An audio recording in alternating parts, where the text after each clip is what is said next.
Hi, well, this is the first video and I thought it'd be better to introduce with preparing your body for trying to conceive, so like what to take and things like that. So the first thing is your folic acid, which you need to take at least, I think it's 400 micrograms. Mine's a bit faded, but I've got like, I think it's got more than just folic acid in, but I got this when I was pregnant. But you can get it from like the pound store or the dollar store if you're in America, and you basically take one a day. There's also, I think a lot of them have multivitamins. So you've got like your folic acid, your vitamin D. Some of them have got iron in. I'm not 100% sure. It depends on what brand you go for. Another one is that one. I think this one's got folic acid in. Yeah, it has. It's not got enough in, but for a multivitamin, at least you're getting a little bit of folic acid. But probably the best bet is to do them separate and go for the folic acid and the multivitamins, or whatever you prefer, really. So another main one is the vitamin D to take, which normally comes in with the folic acid.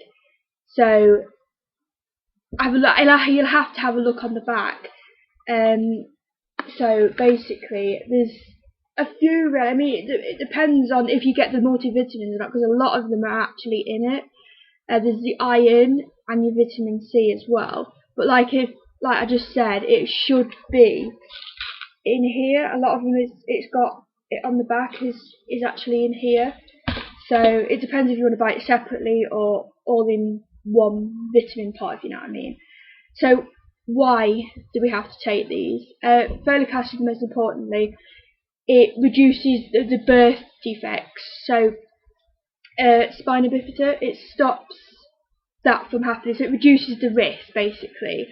But you can also get folic acid in like food, so leafy greens, cereal, brown rice, bread. You'd have to look on it. I mean, a lot of it doesn't actually say on it, but a lot of it does, if you get what I mean. I know I prefer to take it, and that's so I know that I'm actually getting it. But if you don't want to take the tablets, have a look at or research it on the internet what sort of foods have it in. Okay, vitamin D, it regulates the calcium for bones.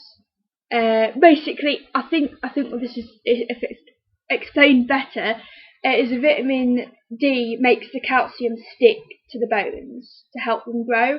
So it's sort of like a gelling agent, really, to make it stay and stick. I think that's what I got explained it when I was young, because I have a problem with calcium. I can't drink milk and I don't like cheese, so it's really hard for me to get enough calcium. Anyway, moving on. I better just tell you how much to take. It's 400 micrograms of folic acid each day and 10 micrograms of vitamin D each day. But also, I forgot to tell you, try to avoid vitamin A if possible. That's what it says. I've written it all down because so much information. Also, the best source of vitamin D is the sun. So if you're in America and you've got really good sun, unlike United Kingdom where we have hardly any sun, get out in the sun. So yeah. I think we've talked about iron and we've talked about vitamin C. I mean, most of these you can get from green leafy veg and dried fruits and nuts. I mean, if you want to do that with the food, you'd have to research it. Foods to help with trying to conceive. Now, this was quite interesting actually. I didn't know any of this, so apart from bananas, bananas are good. I love bananas. Bananas, asparagus, shellfish, eggs, almonds, citrus fruits, tofu, salmon, peas, and mackerel. Now that was news to me when I was researching last night, but yeah, so if you're trying to conceive and you want some help boosting, those are the foods to be eating. things to avoid. Now you probably heard this over and over again, but I thought I'd just go over it anyway. Alcohol, smoking, caffeine and fatty foods.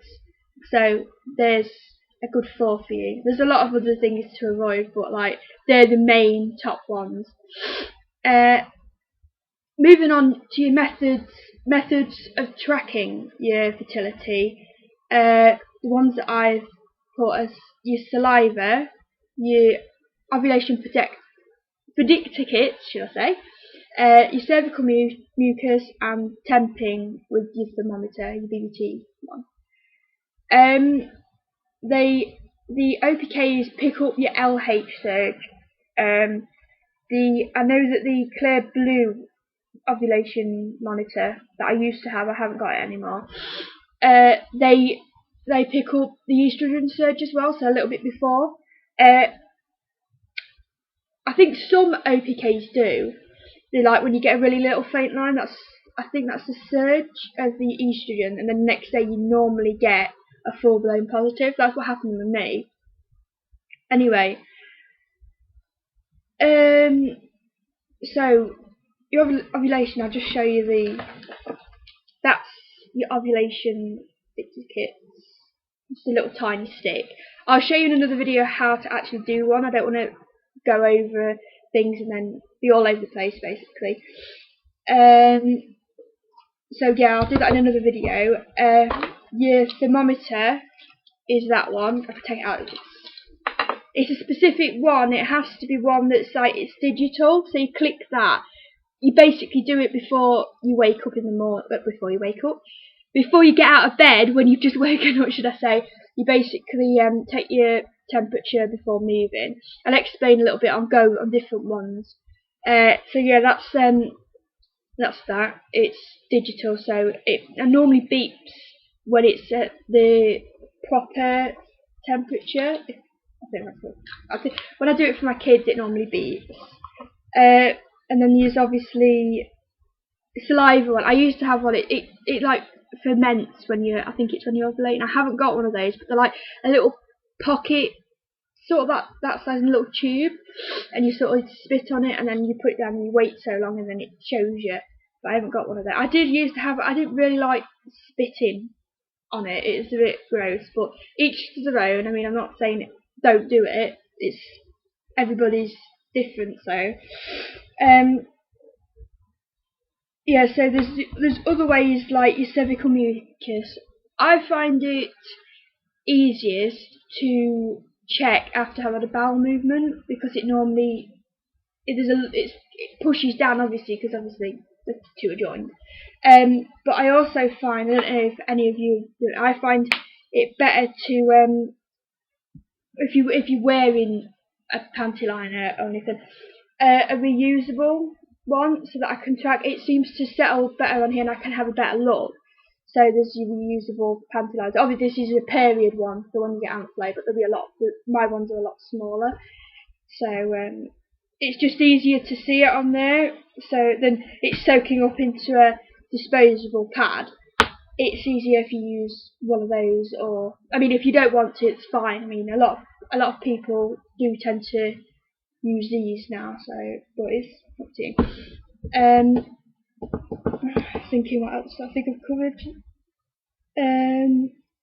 Oh, we'll go over your cervical mucus while we're here. So you've got 4 main cervical mucuses. Your egg whites is like stretchy, and that's the most fertile. Well, one of the most fertile. There's 2 that's fertile. The watery is fertile, and this is usually close to ovulation. I find that mine's not exactly to what they say here. Mine's sort of in between an egg white and a watery, so it's like still quite moist in my hand, and I can stretch it, but it's like not as clear. But it's always been like that. So everybody's different. Your creamy, when it goes to cream, it's like lotion. That's non-fertile. So yeah, I'm just trying to read everything. I mean, I know my cervical mucus. I'm trying to read what else to cover. Your sticky is non-fertile. That's probably near to your period.